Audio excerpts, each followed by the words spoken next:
You're right there on the kick. I fell back flat on his ass, bro. Like, me and Benson Henderson have a lot of history. I'm expecting him to come hard. He has a lot to prove. I'm gonna go out there, I'm gonna show him some new stuff, and I'll catch him with something. This time Henderson's getting knocked out. The opportunity to fight with Karate Combat kind of came out of nowhere. You know, I was a fan of the promotion already, you know, seeing that they're giving traditional martial artists a platform to compete on. It's worse than a tattoo. This is worse than a tattoo. The opportunity came to me by a phone call. Hey, what are you doing in December?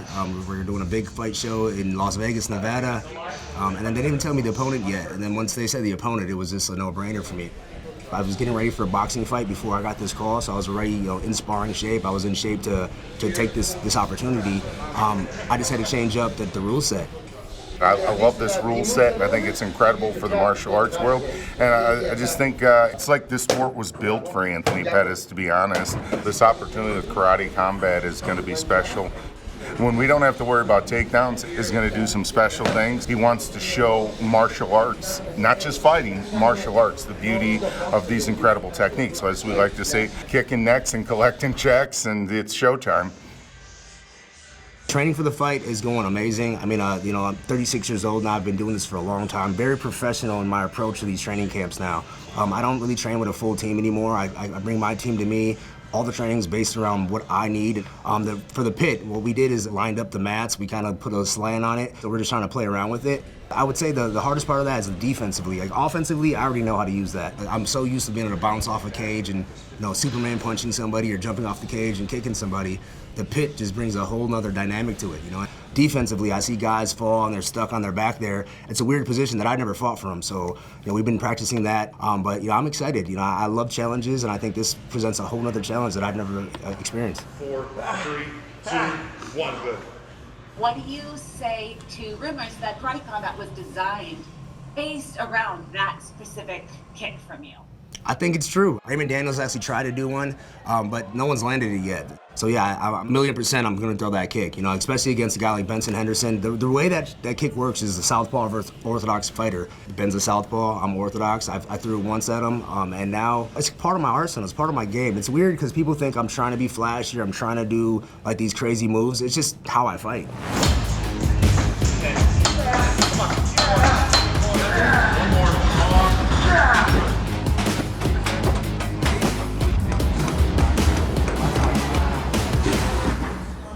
I got into martial arts actually by my mother. My mother was a single parent going to college, and she signed myself and my brother up in a taekwondo program inside of her college. So after school every day, I would have to go right to training since I was 4 years old.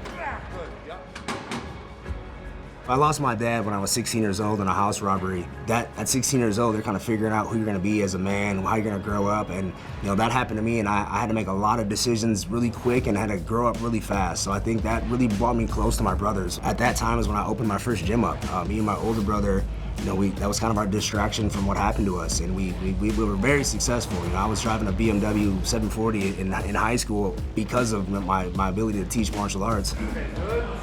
I've been fighting professionally since I've been 19 now. So you know, this is what I do. This is what I love. Definitely blessed with my career and everything that I've accomplished thus far. But you know, my mom, she's one of my biggest supporters, but she's also one of the people that like always wants me to like be done fighting and move on to the next stage in life. She's like, when are you gonna get a real job, son?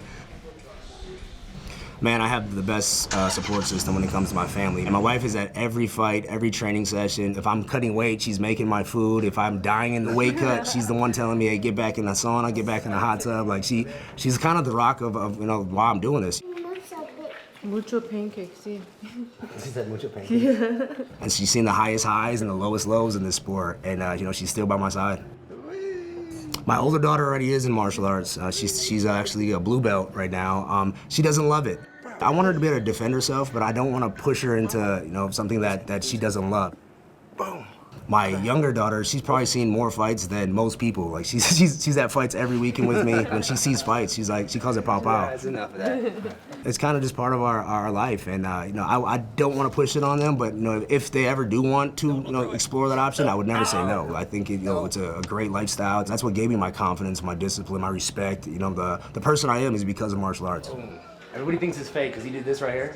They're like, oh, he told him to do it. No, he wanted to return. Man, the kick is amazing, honestly. Like, even when I watch it, I don't know what was going through my head at the moment. Like, I remember, like, it was a very close fight, 2 rounds of 2 rounds. 5th round was, like, pretty much tied for the last minute, and then I let that kick and just take over.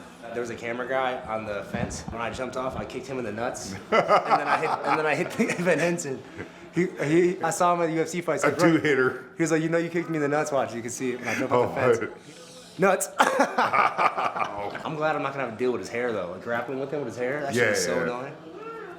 I remember after the fight, I had like fucking hair in my mouth. Yeah.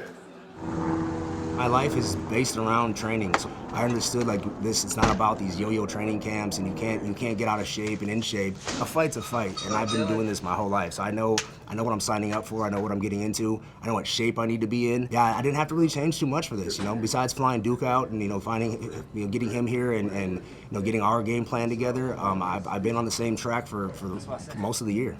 No thumb protection at all. No hooks. This isn't a big switch of tactics for us.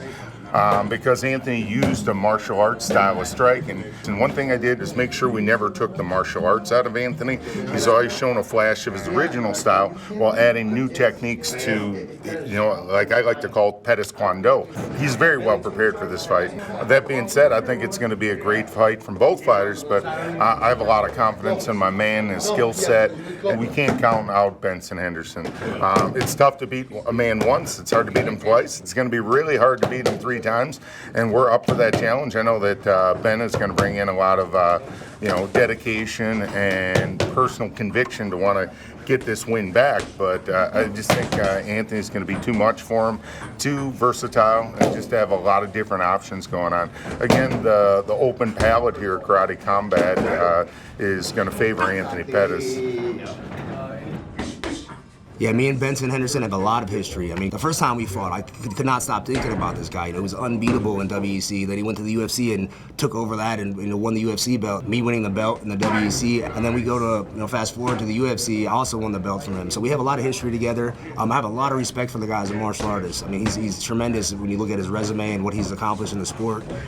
He's great striking. He very good on the ground. But I just feel I have the advantage when it comes to the striking portion, and that's what I showcased in the fights that we had before. Actually, my coach, Duke Rufus, I mean, that's where it all comes from. Duke Rufus's brother, Rick Rufus, was a southpaw fighter.